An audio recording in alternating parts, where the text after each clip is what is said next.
Welcome to California Edition. I'm Brad Pomerance. So glad you're with us. Over this half hour, we are going to be speaking with three leaders in the beautiful city of San Luis Obispo. We start with the city manager of San Luis. Her name is Katie Lichtig.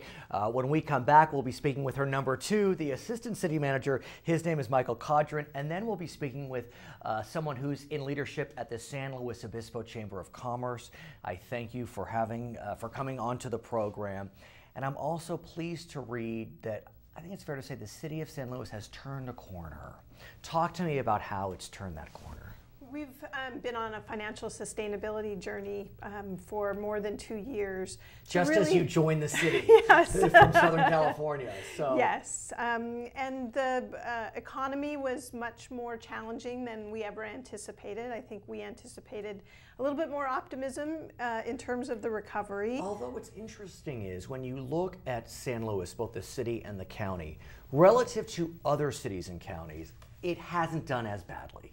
Is that fair? That's very fair. That's very fair to say. There are some cities that have been devastated by declining resources and decisions that have committed them to expenses that are essentially unaffordable. As we speak today, we know a city recently declared bankruptcy, Stockton, California, a devastating event for the city, which is not small by any stretch. It's one of the largest cities in our state. Right, and so we've made some decisions that have really focused on setting us up for success for the future. And so we've been making some strides as it relates to our financial health. We've just the council adopted a budget that for the first time in 4 years doesn't include any budget reductions. And as I understand it, you're not relying on reserves? That's correct. Is that the first time in a few years as well? We've actually been in a place where we've been able to essentially maintain our 20% reserve, which is a best management practice in any kind of business, but particularly in a municipal business. I also understand that when we look at recent sales tax receipts, as well as TOT, which is essentially receipts for tourism, those are up. Right. They are. We have a tourism business improvement district, which is investing in bringing people to San Luis Obispo, not just to the city, but also to the region. So hopefully the rising waters are helping all boats. I have to ask you about sales tax because, as I understand it, the city relies pretty heavily on part of a sales tax element that was passed by the voters for its budget. Was it Measure Y that passed? Correct. How many years ago did it pass? It was passed in 2006. And it's a 10-year? 8-year. It's an 8-year. It's got an 8-year sunset. Ooh. So 2014 is tomorrow. Right. Right. And so the council has decided to go wait until 2014 to decide whether we're going to go back to the voters or not. I would imagine we will go back to the voters. Will that be a June election, November election? It'll be a November election. It has to coincide with the election of council members. So the council members have to kind of make their stance known on the tax. Couldn't that be a little scary because you won't know until the sunset whether the tax passes or not? So we're going to definitely have to do some contingency planning, and through our next financial planning process, which is right around the corner, we'll begin that in September. Now, to pass that tax, you will need a 50% plus one. Is that correct? That's exactly right. So right. that makes it a little easier than bond measures, which I understand need a 2/3 vote often. That's absolutely right. I do also want to speak about your employees. I think it's fair to say that for whatever reason, public employees are taking a hit. You look at what happened in Wisconsin when the governor of that state survived a recall and he was seen as an enemy of public employees. Right. We look at what happened in San Diego, San Jose. Very, very strongly worded pension reform measures were passed by overwhelming majorities, and these are not overwhelmingly conservative cities. And so I know in San Luis Obispo, you've also been looking at trying to work with your public employees to bring in line pensions. Right. Talk to me about why that is so critical for municipal health. Well, one of the issues that we've been facing with is the increasing costs of our pensions.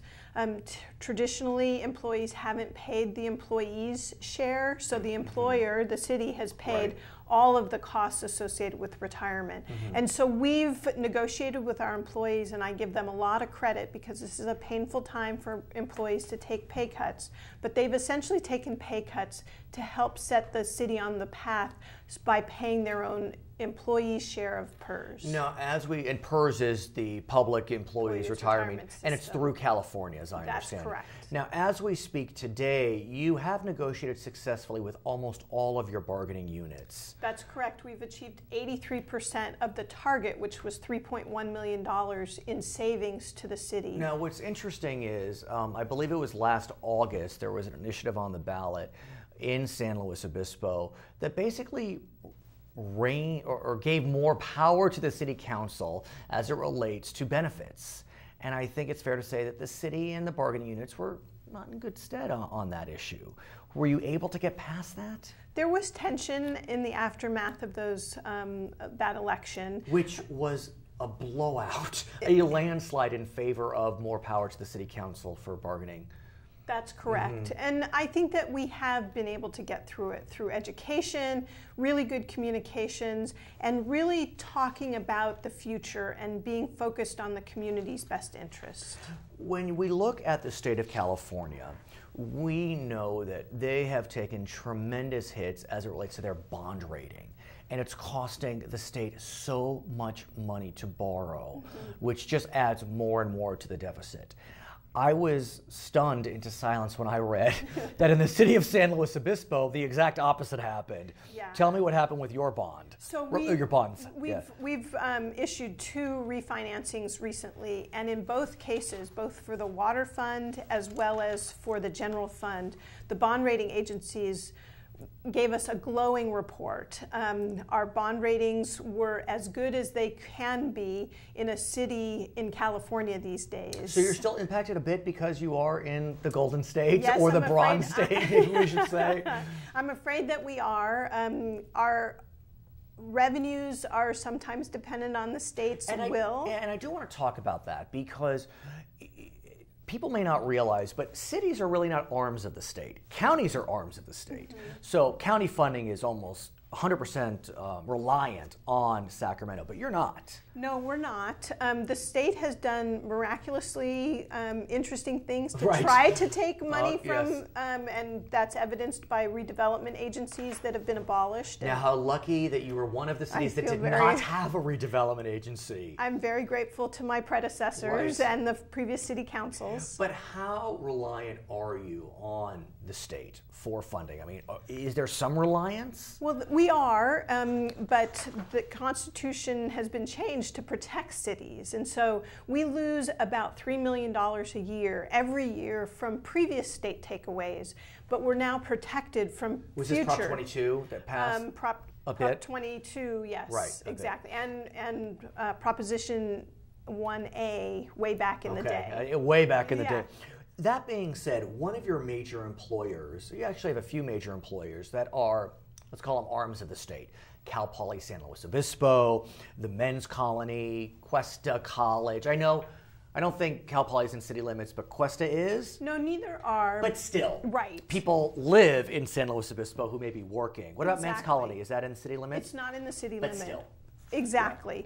We are, one of our major employment bases is government employees. We're the regional headquarters. Right, absolutely. We're the regional headquarters for the CHP. We're the regional headquarters for Caltrans, in addition to those agencies that you mentioned. So are you impacted when the governor is furloughing, cutting pay to these state employees? Exactly. So spending patterns change. People decide whether they can go out to dinner. And so there is a connectivity between our well-being and state employees' well-being. Katie Lichtig, thank you so much for joining us. I'm glad that your city is faring well during these tough economic times. When we come back, we'll be speaking with Katie's number 2. His name is Michael Codron. He is the Assistant City Manager in the beautiful city of San Luis Obispo. I'm Brad Pomerance. We'll be right back on California Edition.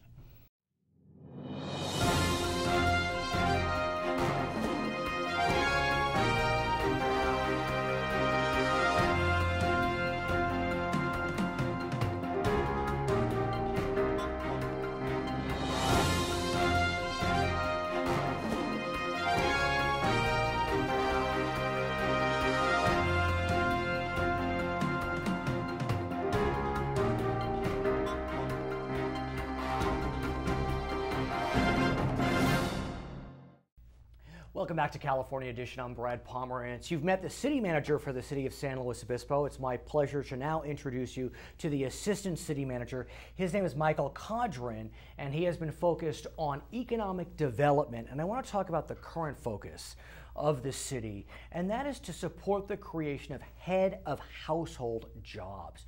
What does that mean specifically? Really flush it out for us. Well, economic development is a huge topic. The city of San Luis Obispo over the years has focused on economic development from a lot of different points of view. We've focused on revenue generation from sales tax, and that helps us provide services to the community, paving the streets. And it's been up lately. And it's been up. Sales tax nice. has been doing very well. For this financial plan, the City Council has established a major city goal for us to focus on head of household jobs. And so that's improving access to high quality jobs for the community. And how do you do that? Well, we support businesses and we support entities. Entities, exactly, that are working in job training in a variety of areas that help our residents as well as our businesses expand, help new businesses relocate to the city. There's a whole variety of ways. Let me ask you this element. Soon we'll be speaking with Courtney Keno, who is in government affairs at the Chamber of Commerce. I know that she is from Los Angeles. She came to Cal Poly and she stayed. The man in front of me, he went to Cal Poly and stayed. And I got to think that if you can't stay in this community, you will. It's beautiful. But if there aren't high-paying jobs, you're not going to stay. And so I know that you're looking to work with Cal Poly and the business community so that these Cal Poly grads can stay. Right. How do you, what's that formula look like? Well, ultimately, it takes a strategy. You know, the city has to focus on the outcomes that we want to achieve. And one of the outcomes that we want to achieve are the ability for more Cal Poly graduates, Cuesta graduates, to stay in the community and contribute. And so what has to happen? I mean, is it that you're working with Cal Poly and Cuesta to have job fairs? Is it that, I'm just trying to figure out how that, what is that? I want to materialize it for us. Well, let me give you an example. Right now, we are working with the Cal Poly Center for Research and Innovation on the Hot House. That's a business incubator for students. It's located at 955 Morrow Street downtown in one of the city's facilities that we've made available for that purpose. And it's a great environment for students who have business ideas, who have concepts to learn from members of the community that have been there and done that, executives that can help them, provide them with the resources they need to be successful. Here's another interesting challenge. It's almost a blessing and a curse. When you look at San Luis Obispo, both the city and the county, as it relates to this current economic downturn, it wasn't impacted that dramatically. I mean, you look at the other 57 counties, they really got hit much more severely than this county. So as a result, housing prices didn't drop that much.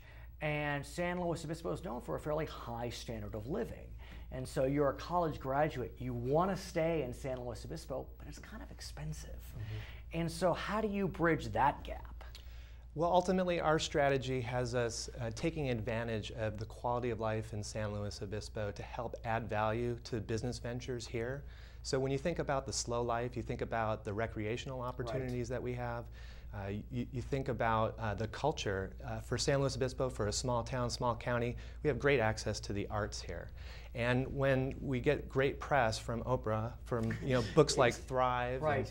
And, that begins to add value to the products and services that are created in San Luis Obispo. I mean, when Oprah Winfrey calls San Luis Obispo the happiest city in North America, that says a lot. It says a lot, and if you're making a product made in San Luis Obispo, that should say a lot about that product as well. And Courtney will be talking to us about the fact that Rand McNally is coming because this town, they're calling it the town of San Luis Obispo, is ranked as the top 6 friendliest. I mean, so the accolades keep coming. At the same time, we have 7 cities in this county, and cities can be known for being competitive with each other. And I know as part of this current economic plan, you're looking to build regional partnerships to avoid that kind of competition between San Luis Obispo or Pismo or Paso. Talk to me about that. I mean, I recently spoke with Adam Hill, a supervisor. He insists there's no competition, but is there? Well, it's healthy competition. We're all trying to make each other better, I think. And in terms of regional partners, the City of San Luis Obispo works with the Chamber of Commerce. We work with the Economic Vitality Corporation, with the United Way, with the Downtown Association. And these are groups that really allow us, because we have a small staff in economic development at the city, to work on economic development collectively. I have to ask you, I know you may not have prepared for this, I'm going to ask you anyway, about redevelopment. Oh, yeah. So I was stunned when I learned that the City of San Luis Obispo did not have a redevelopment agency. Boy, did that work out nicely, given that the state of California eliminated a redevelopment and the California Supreme Court upheld that elimination. I know you've been with the city for many years. How is it that the City of San Luis Obispo didn't have redevelopment? It was such a great tool. That's what I'm told. Right. Well, redevelopment required a couple of key things to be in place. One was that you had to demonstrate blight. So your community had to be blighted. So you had no, right. I mean, there were no areas where there was blight? Well, there may have been, but the other aspect of redevelopment was that it took revenues that might have been available for other things, schools in particular. Right. And that was would have been a difficult decision for the community to make. Because I believe that the other 6 cities, if not 5, all had redevelopment agencies and have spoken with their city managers, with their council members, and I mean, they're apoplectic. I mean, they literally, they don't know what to do. Well, something that we're paying very close attention to, part of our new economic strategy, is that the state of California is going to be providing financing mechanisms in the wake of the loss of redevelopment. There are going to be new tools available to all California jurisdictions to finance infrastructure. Yeah, like what? I mean, I know Katie Lichtig, the city manager, talked about the fact that San Luis Obispo, it doesn't have enough money for capital improvements. I mean, that's something that you're looking towards. So what you're describing sounds pretty terrific. Exactly. It's the ideas that we're hearing being floated about are about pools of infrastructure money that small cities can draw from at very low interest rates to get important infrastructure built. Are you confident that that will happen? And the reason I ask is, when the legislature and the governor eliminated a redevelopment, and then the Supreme Court affirms that elimination 7-0, there was a lot of chest thumping. They wanted that decision, they got it. And so this notion of bringing back a form of redevelopment, maybe what you're describing isn't that, but it didn't seem like it was going to happen. And then when you look at this recent May revise, which indicated the state had a bigger deficit than they expected, it seems like efforts to bring back redevelopment of any form are gone. So is what you're describing really something very different than that? It's a little different. We're talking about pooled funds for financing. So these would be very safe investment mechanisms that would make capital available to cities, especially cities like San Luis Obispo that have very high bond ratings and that are generally safe places to invest money. So where do we stand on this? I mean, I'm learning. I was not aware this was happening.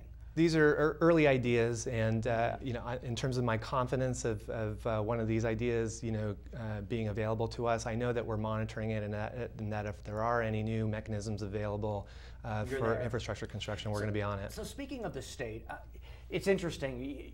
When you look at the news media, I'm a part of it, it seems like there's a lot of focus on cities. Counties don't get as much press, but the irony is the county is an arm of the state, and so if the state has a fiscal crisis, the counties are impacted. And so since you're a city, I'm wondering how impacted is the city by the state's current fiscal crisis? Well, the city has done a good job of maintaining financial sustainability, especially in the wake of the Great Recession. Right. And over the years, the state takeaways have been significant. So we've prepared for that. But is it as severe for the city as the county? I mean, it seems like the counties are the ones that get more hardly hit. Is that a word? Hit more hard than the city would. I'll tell you, one of the saving graces that the city has is the Measure Y half-cent sales tax. That's a local revenue source. It's something that it's primarily an export tax. A lot of visitors and people from outside our community are paying that tax.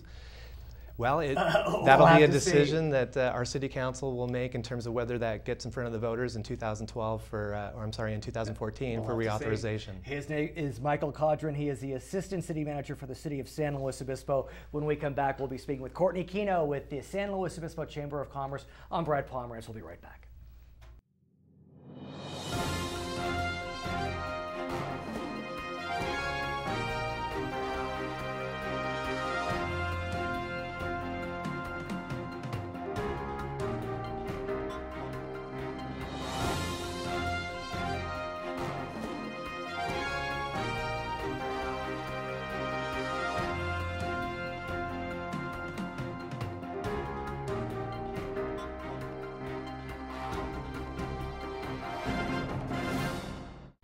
Welcome back to California Edition. I'm Brad Pomerance. Our guest now, Courtney Kino. She's with the San Luis Obispo Chamber of Commerce, and I think it's fair to say that San Luis Obispo is on a roll.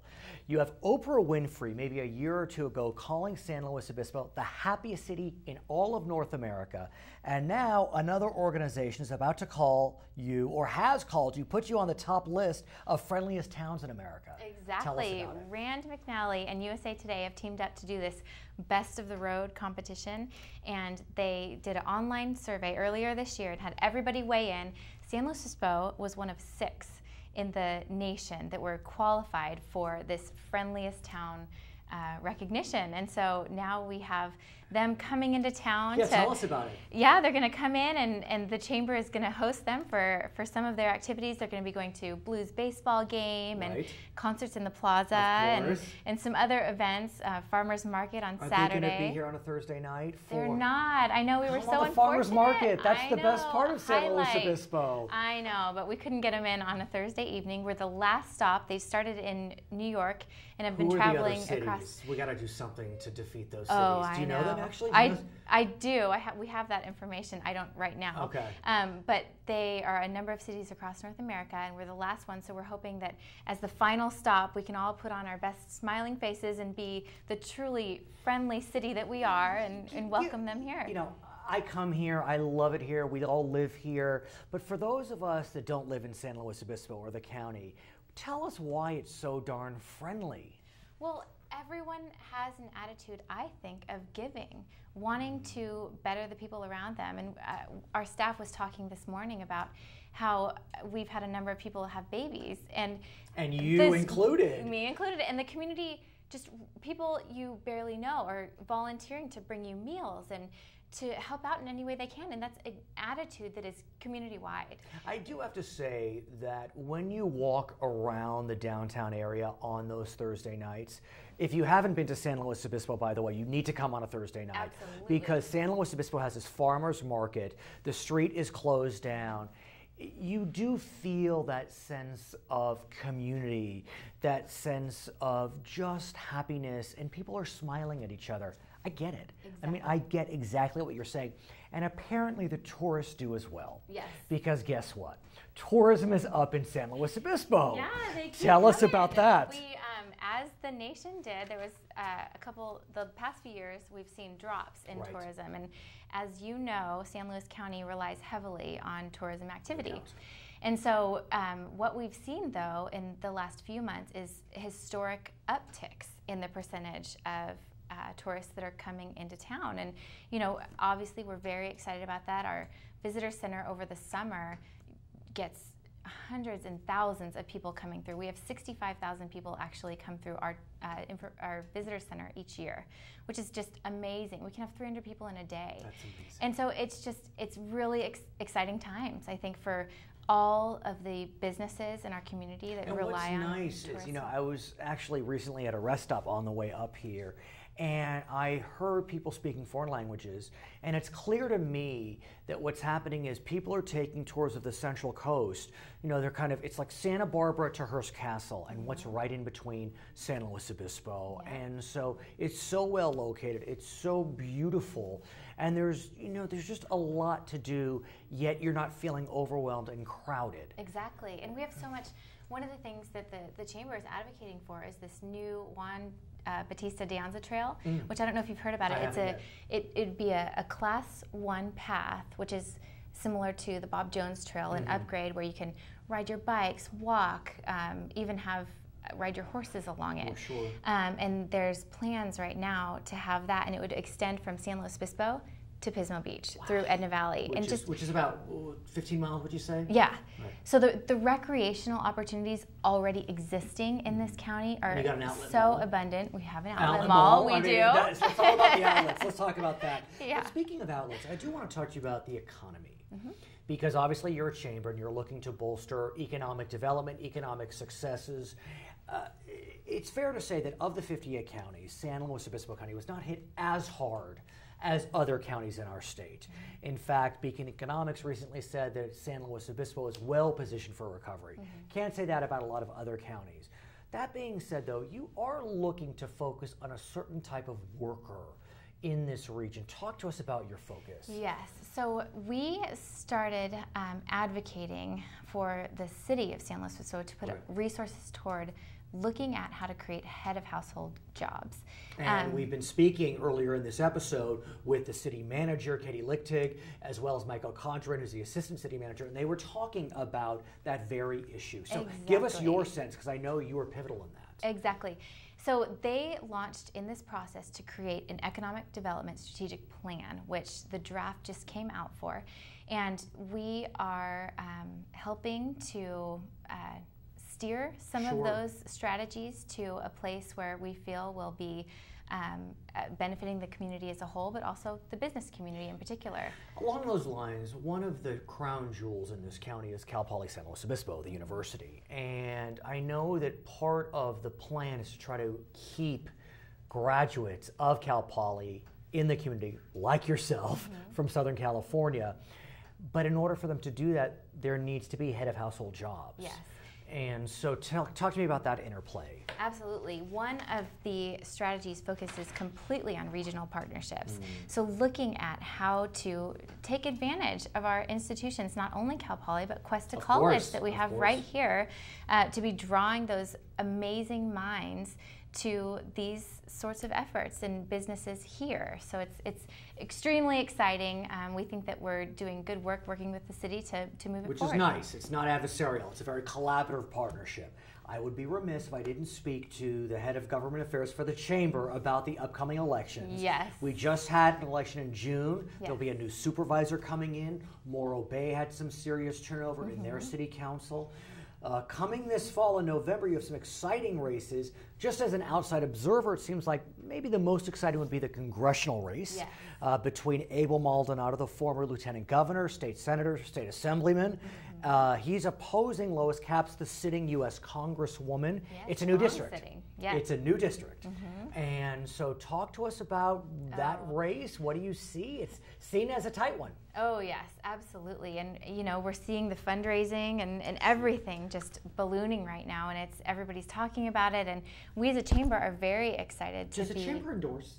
We do not endorse candidates. Got it. We do and take positions on propositions, initiatives, but we are the only one that I know of right now that's organizing candidate forums to give the community an opportunity to really get to know one-on-one these individuals. But what's interesting is Abel Maldonado and Lois Capps are so well known in this community. I mean, both of them have been fixtures. And again, just as an outside observer, I don't know that. I mean, they're both, you know, fairly centrist. You know, I mean, one center left, one center right. So you don't have to comment. I can tell you're just sitting there smiling. You don't want to say too much. But what do you see with that race? I mean, yeah, I think that right now there's a lot up in the air, and we can already see the messaging that's coming across from each candidate and how they're positioning themselves. They may be considered, both of them, sort of centrist, but they've got, I mean, healthcare, they've got a lot of issues where there are dramatic differences in them. Let's speak about your new visitor's guide, if I may. Yes. The San Luis Obispo Chamber of Commerce visitor's guide. I'm going to steal one for sure. Yes. Is this new and improved? Oh, it just came out today. I love that. Yeah, so we are very excited to be rolling it out. This is the book where you can find information on all businesses in the county and where to go, what tourist activities you might want to take your family on if they're in town, and all of those. So we're very excited to be rolling it out, and I've got a little picture of myself and the kids in there. Where? Somewhere. You don't know where? I think it's right in the middle. We'll have to roll. We'll find the page. Right there. Yep. There they are. Me and the kids looking in the creek. There they are. 4 and 2, boy and girl. We'll get a tight shot for you. Courtney, thank you so much for joining us. Thank you for what you're doing for the entire county of San Luis Obispo. She is the Director of Governmental Affairs for the San Luis Obispo Chamber of Commerce. My name is Brad Pomerance. Thank you so much for watching California.